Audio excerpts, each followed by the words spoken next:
Hello friends, welcome back to my channel. मैं हूं आपकी फ्रेंड वर्षा। आज की इस वीडियो में हम बात करेंगे यहाँ पे इंटरनेशनल बिजनेस की।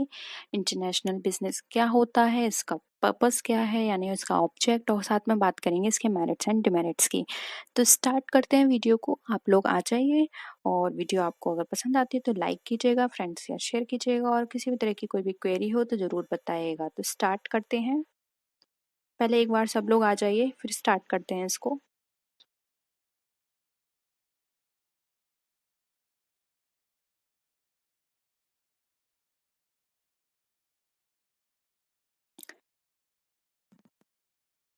देखिए, इंटरनेशनल बिजनेस का मतलब यहाँ पर ये है कि आप जब कोई भी बिजनेस करते हैं तो उसको अपनी बाउंड्रीज यानी अपनी कंट्री के अंदर ना करके आप अदर कंट्री के साथ उस बिजनेस को कर रहे हैं, यानी कि गुड्स जो भी सर्विस है आप जिसमें भी डील करते हैं वो आप अदर कंट्रीज के कस्टमर के साथ कर रहे हैं। ठीक है, तो वो हमारा कहलाता है इंटरनेशनल बिजनेस, यानी कि आप अपनी बाउंड्री से बाहर जाके जब कोई भी एक्टिविटी करते हैं और साथ में उस एक्टिविटी को देने पर, यानी कि उसको सेल करने पर आप कुछ भी प्रॉफिट वहां पर अर्न करते हैं। ठीक है, इंटरनेशनल बिजनेस आज के टाइम में बहुत ही मेन है और बहुत ही पॉपुलर भी है, क्योंकि आज के टाइम में जो भी एक्टिविटीज ये सारी की जाती हैं वो ई कॉमर्स के थ्रू की जाती हैं। तो ई कॉमर्स में आप बहुत सारे वेबसाइट्स यूज करते हैं, जैसे कि अमेजोन है, ईबे है, अली एक्सप्रेस है।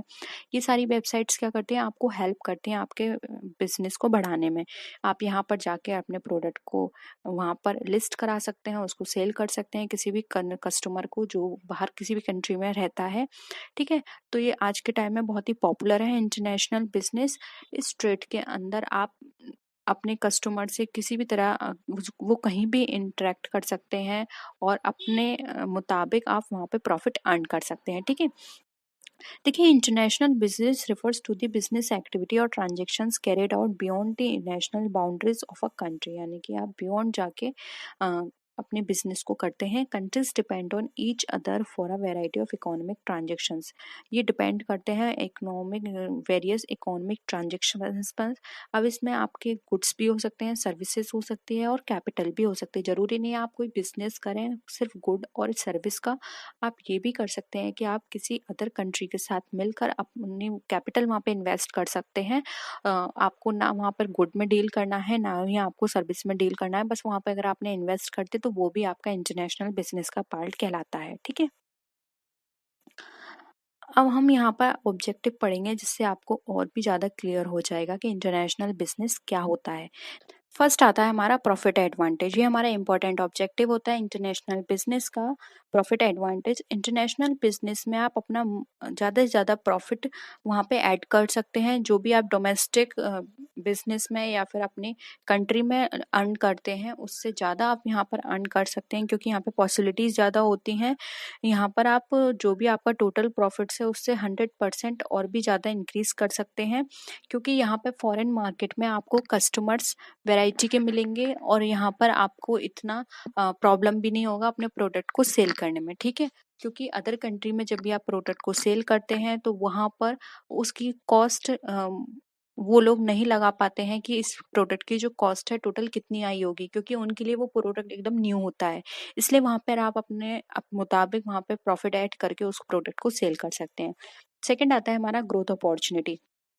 देखिए, इंटरनेशनल बिजनेस में जब भी हम अदर कंट्री में जाके बिजनेस की बात करते हैं तो वहाँ पे हमारी ग्रोथ अपॉर्चुनिटी जो होती हैं वो बढ़ जाती हैं, क्योंकि वहाँ पर आपके प्रोडक्ट एकदम न्यू होता है, इसलिए कस्टमर आपके प्रोडक्ट की तरफ अट्रैक्ट होते हैं। अट्रैक्शन उनका बहुत ज़्यादा होता है आपके प्रोडक्ट की तरफ, इसलिए आपको एक अपॉर्चुनिटी मिल जाती है अपने प्रोडक्ट की वहाँ पे ग्रोथ करने में। थर्ड आता है हमारा helps in removing domestic market constants.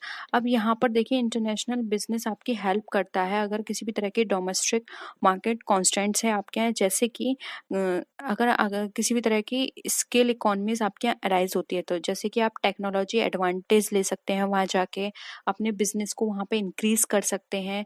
या फिर आप अगर आपके यहाँ आपकी कंट्री में वो प्रोडक्ट बिल्कुल डाउनवर्ड में जा चुका है, यानी कि सब लोग उसको प्रोडक्ट को यूज करके उसको अब दूसरे प्रोडक्ट की तरफ स्विच ओवर कर चुके हैं, तो इस तरह की चीजें आप अदर कंट्री में जाके फेस नहीं करनी पड़ेंगी। आप वहां पर शुरुआत से अपने प्रोडक्ट के लिए एक मार्केट तैयार कर सकते हैं।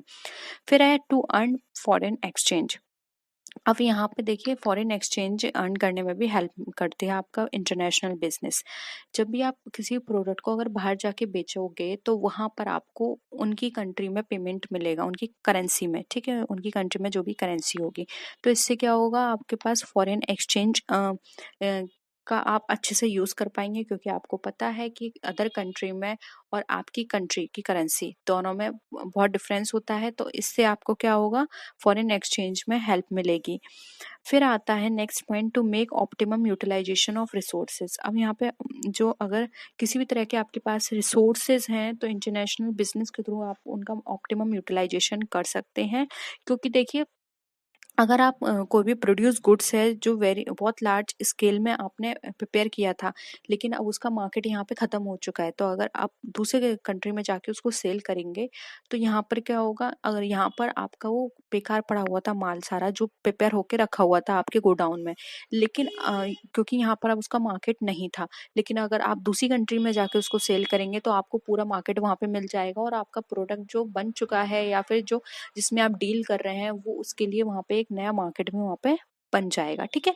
तो आपका यहाँ पे रिसोर्सेज क्या हो जाएंगे, ऑप्टिमम यूटिलाइजेशन उनका हो जाएगा।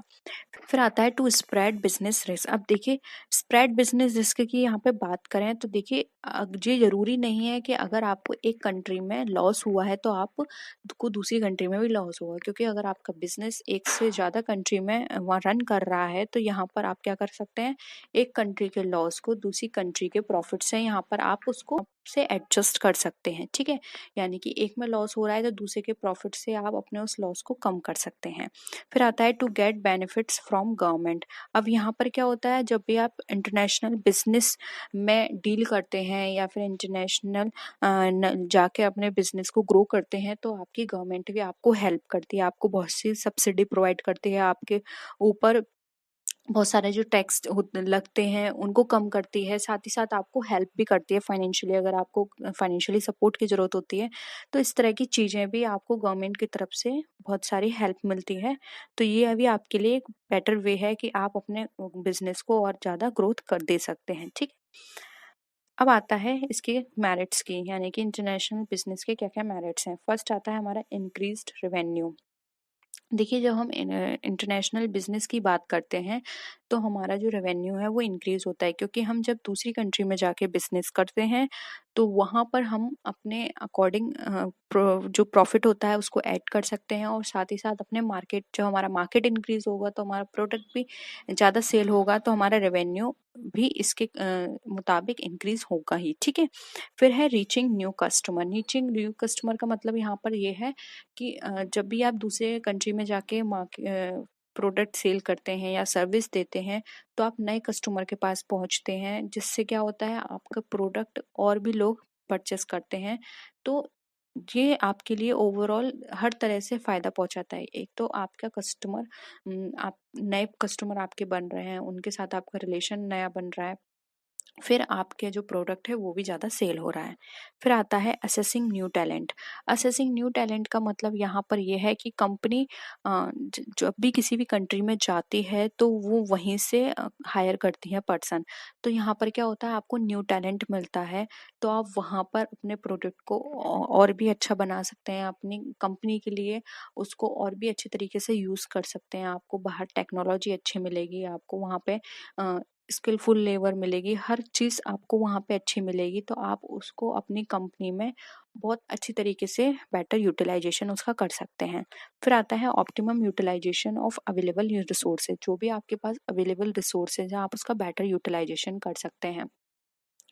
फॉर एग्जाम्पल, आप किसी ऐसी प्रोडक्ट में डील करते हैं जो प्रोडक्ट आपकी कंट्री में था ही नहीं, तो अगर आप जिस भी कंट्री से उस प्रोडक्ट को मंगा रहे हैं, अगर आप वहीं जाके अपने एक और ब्रांच वहाँ पे सेटअप कर लेते हैं तो आपके रिसोर्सेज का अच्छी तरह से यूटिलाइजेशन हो जाएगा। आपको जो आप बाहर से प्रोडक्ट मंगा रहे थे, रॉ मटेरियल मंगा रहे थे, वो मंगाने में आपको जो खर्चा आ रहा था वो आपका खर्चा यहाँ पे खत्म हो जाएगा। तो इससे क्या होगा, आप वहाँ जाके कम प्राइस पर अपने प्रोडक्ट को वहाँ पे बना सकते हैं और फिर वहाँ सेल कर सकते हैं, ठीक है। तो आपका काफ़ी हद तक जो अमाउंट है जो ट्रांसपोर्टेशन में लग रहा था वो आप वहाँ पे बचा सकते हैं। फिर है बेनिफिट्स टू कंज्यूमर्स। अब यहाँ पर बेनिफिट्स ऑफ कंज्यूमर की बात करें तो इंटरनेशनल मार्केट में जो कंज्यूमर्स होते हैं वो डोमेस्टिक गुड्स और इंटरनेशनल गुड्स में चूज कर सकते हैं, यानी उनके पास क्या होती है, वैरायटी काफ़ी आ जाती है। वो इजीली ये फाइंड आउट कर सकते हैं कि उनको कौन सा प्रोडक्ट चाहिए, क्योंकि अब उनके पास वैरायटी है।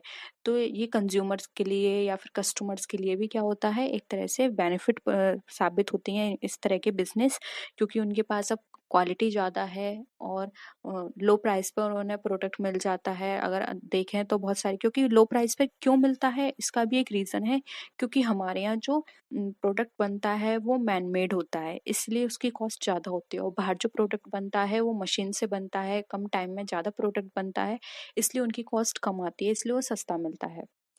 इसलिए कस्टमर को इससे बेनिफिट मिलता है। वो अपनी कंट्री के प्रोडक्ट ना खरीद के बाहर वाले प्रेफर करते हैं, क्योंकि बाहर उनको चीप प्राइस पे मिल जाते हैं और बेटर क्वालिटी में मिलते हैं। नेक्स्ट है प्रोडक्ट फ्लेक्सिबिलिटी। प्रोडक्ट फ्लेक्सिबिलिटी की देखिए यहाँ पर बात करें तो जो अगर हम किसी प्रोडक्ट की डिमांड करते हैं और अगर वो हमारे मार्केट में नहीं है, ठीक है, डोमेस्टिक मार्केट में नहीं है, तो वो हमें इंटरनेशनल मार्केट में मिल जाता है। बाहर फॉरेन कंट्री से वेबसाइट के थ्रू या फिर और भी बहुत सारे आजकल हर जगह इनके ब्रांच भी ओपन हो गए हैं, तो हम वहाँ से जाके इन प्रोडक्ट को ले सकते हैं। प्रोडक्ट फ्लेक्सिबिलिटी है, क्योंकि वो प्रोडक्ट जरूरी नहीं है कि सिर्फ अब आपकी कंट्री में ही बनता है। अब वो प्रोडक्ट मोस्टली हर कंट्री में मिल जाता है, तो आप के लिए भी बहुत आसानी होती है इस तरह के प्रोडक्ट को फाइंड आउट करने में। फिर आता है ब्रांड इमेज। देखिए, जब भी कंपनी डील करती है किसी भी इंटरनेशनल मार्केट में और जब वो अपने कस्टमर को टारगेट करती है, तो जब वो एक से ज्यादा कंट्री में प्रोडक्ट अपने सेल कर रही है, तो वहां पर उसका प्रोडक्ट क्या वो होता है, वो एक ब्रांड बन गया होता है। तो जब वो उसका प्रोडक्ट एक ब्रांड है, क्योंकि वो फॉरेन कंट्री में भी डील कर रही है, तो वहां पर ब्रांड इमेज के कारण भी उसको बहुत फायदा मिलता है। लोग उसके प्रोडक्ट को ज्यादा परचेज करते हैं। उसका एक न्यू ट्रेडमार्क होता है, कॉपीराइट उसके पास होता है, तो इससे उसका प्रोडक्ट भी और ज्यादा बिकता है। ठीक है, नेक्स्ट आते हैं। अब देखिए, ये तो सारे फायदे थे कि इंटरनेशनल बिजनेस क्यों करना चाहिए या फिर किस किस को फायदा है। अब देखिए, इसके कुछ नुकसान भी हैं। जैसे कि फर्स्ट आता है लैंग्वेज बैरियर। देखिए, जब कोई भी बिजनेस पर्सन बाहर जाके बिजनेस करता है, तो उसके सामने जो सबसे बड़ा प्रॉब्लम अराइज होती है वो है लैंग्वेज बैरियर। जरूरी नहीं है कि उस पर्सन को वहाँ की लैंग्वेज आती हो, वहाँ का कल्चर उसे पता हो, और ये भी जरूरी नहीं है कि अगर वो उसको लैंग्वेज नहीं आती है तो वो वहाँ के कस्टमर के साथ अपना रिलेशन अच्छा बना पाएगा, क्योंकि लैंग्वेज एक बहुत बड़ा मीडियम होता है किसी भी कस्टमर के साथ इंटरेक्शन करने का या बाहर की कंपनी के साथ इंटरेक्शन करने का।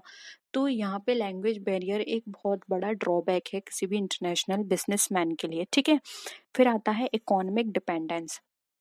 यहाँ पे इंटरनेशनल बिजनेस की बात करें तो इकोनॉमिक डिपेंडेंस आ जाती है, क्योंकि यहाँ पे कैटेगराइजेशन हो जाता है under developed country and developing countries.